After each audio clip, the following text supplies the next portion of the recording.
Hi, I am Tatiana Bazzichelli. I am the founder of the Disruption Network Lab and a researcher on art, activism and whistleblowing.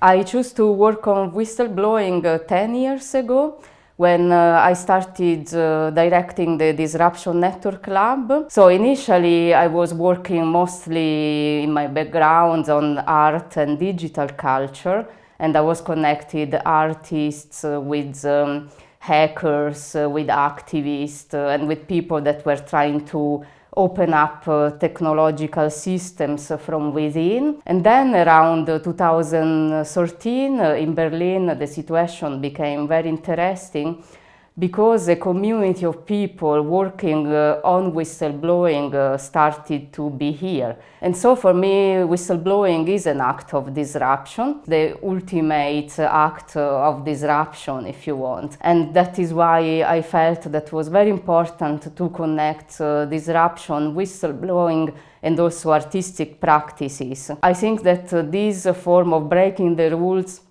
of course, is problematic because often would bring a lot of persecution to this person, and it's a big act of courage to decide to do.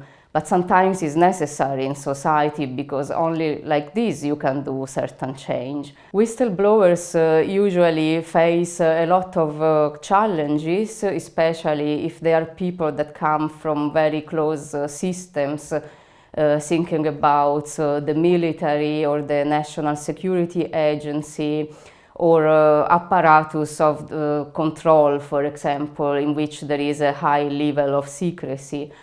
And there is often a very strong persecution for these people, and this is why it's very important to connect whistleblowing with culture. It's not just a very technical solution, like to change a law or maybe to speak with the right politicians or to sensibilize people in power.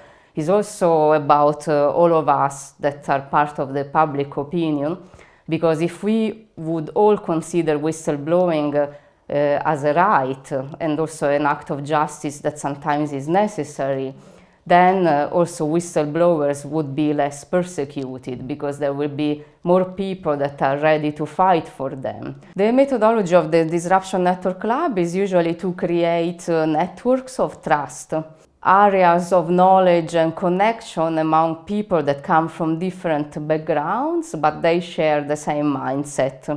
My experience is that bringing them together was actually something very precious for them, because they usually are very famous, they got a lot of visibility when they blow the whistle, but then the media completely forget them. So they are not heard anymore, they just live their life with the whole persecution that this also creates. And then what do? Suddenly nobody listens to you anymore and you are very much isolated in your own society. And by connecting then whistleblowers with other people in this way and also with an audience, is a moment also that brings something different to their life. And I think this is an act of responsibility that we should all consider. There is a very interesting chapter in our book, Whistleblowing for Change, written by Annie Machon. She wrote that whistleblowing is the last resort. This means that if society would work better, then we would not need whistleblowers. And we would not need people that basically destroy their life just to tell the truth. We think about art as evidence, as the possibility of art to create a change, and also to produce evidence, for example, of wrongdoing, of misconducts, or something that needs to be revealed.